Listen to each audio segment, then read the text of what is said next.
Hey everybody, how's it going? Chris Hernandez here, back with another one. In today's video, what I want to focus on is specifically increasing the average order value, right? Let's say we're in the month or we're in the following months of Q4, right?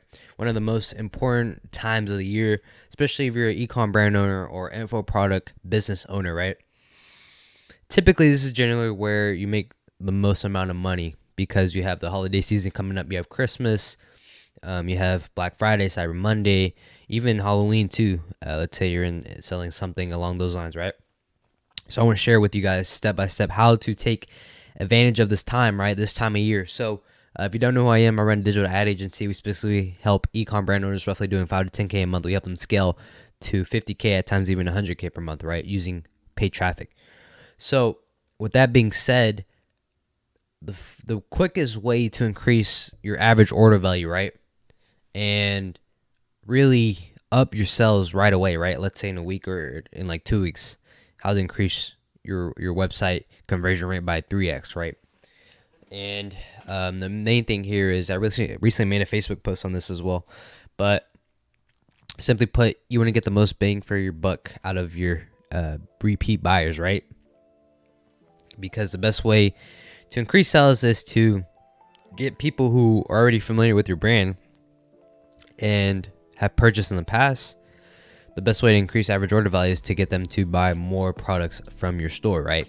So with that being said, it's super important to test a lot of offers. And with Black Friday and Cyber Monday, your typical people, your customers are already so accustomed to that 15% off, 20% off discount every time they check out, right? Or let's say they get emailed 10%, 15%. So just off from your competitors alone, right? Generally, your customers are already so accustomed to that generic 5, 10, 15, 20% off. And you want to get them to purchase, right? You want them to purchase more items from your store. In order to do that, well, you need to present a unique offer specifically for them, right?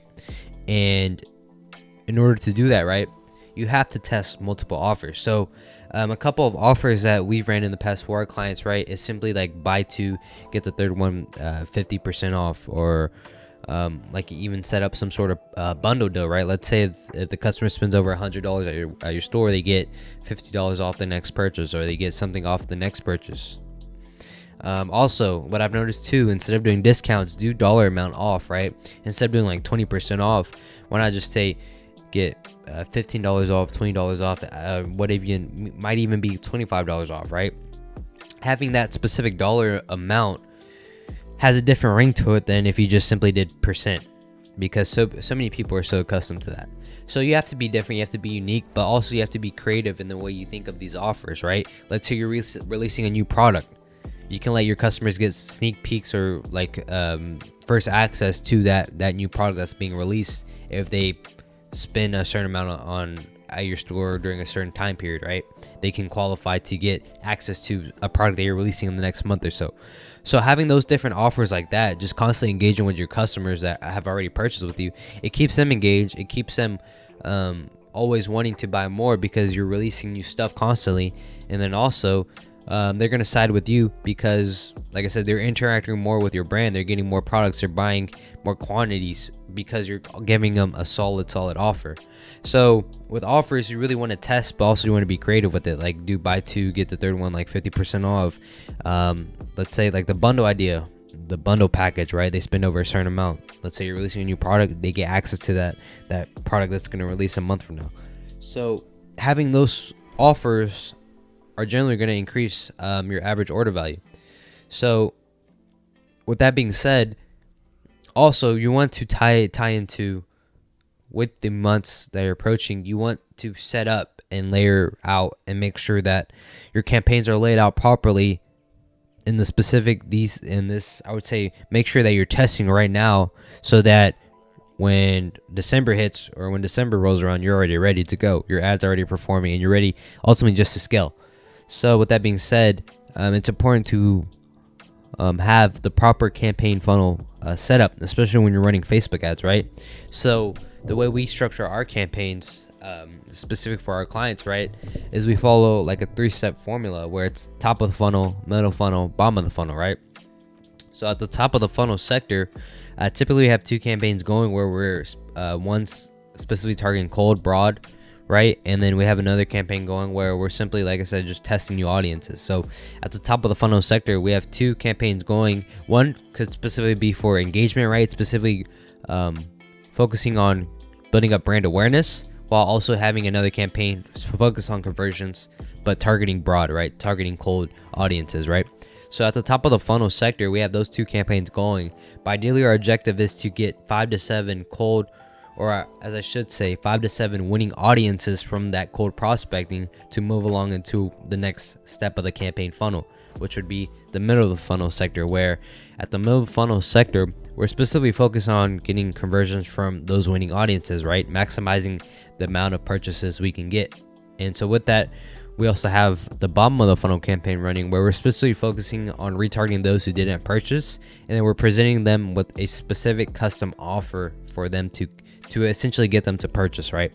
So when we have our campaigns laid out like this, simply after like 90 days, we see incredible results, because with this, it's a formula, it's a method. Instead of going and running your ads just blindly and just letting the algorithm do whatever it does, right? You're essentially giving it some sort of framework, and you are taking a systematic approach when it comes to ad traffic and when you're running your campaigns like this, right? So with that being said, it's super important to make sure that your website and everything is super congruent with your store, right? Let's say you have a store, make sure your website brand is completely congruent. Images are high quality, right? You want to make sure that the back end is in place as well. You're getting your product shipped out on time, right?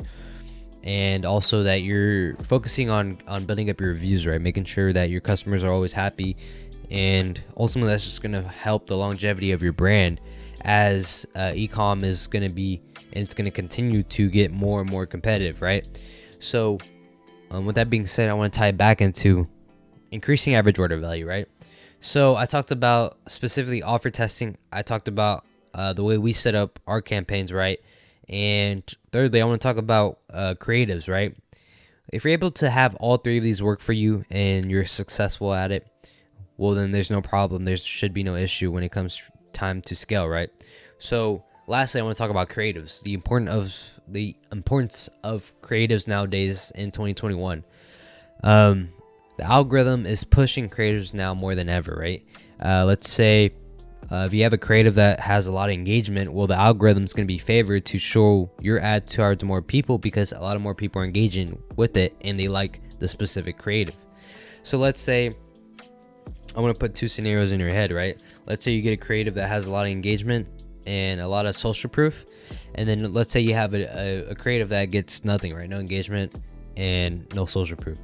Well, of course, the ad that has a lot of engagement is going to be shown to more people, and it's going to get better results compared to a creative that isn't really aesthetically pleasing, and you're not getting a lot of people stopping, or as I should say, you're not getting a lot of people scrolling through their feed and stopping when they see your ad, right? If you have a subpar creative ad that's not really engaging. So the goal is to have user-generated content, almost like TikTok style, where it's a bunch of seamlessly short clips but put together, right? It's you can edit it nicely, and then really just showing one of 2 things, right? You're showing your product in action, you're showing the product resolving a solution, right? Or resolving an issue, as I should say. And that is the specific solution to that specific problem. So with that being said, those types of content, really just showing the product in action or the product resolving an issue, those, and especially user-generated content, those type of creatives hit home, and it causes people to stop what they're doing and essentially stop scrolling to view your creative and engage with it, because the product is in action, right? It catches the eye when you see something in action and actually doing work. So with that being said, that's really all I have for you guys in regards to increasing the average order value, right? Offer testing, laying out your campaigns, as well as creatives, right? What to look for. So in the next video, I'll probably go more in depth on creatives, because I barely touched on it. But if you want me to cover a specific topic in the next video, guys, just comment that down below, and then I'll shoot some content over that. But if you enjoyed, like, comment, subscribe, and then I'll see you guys in the next video.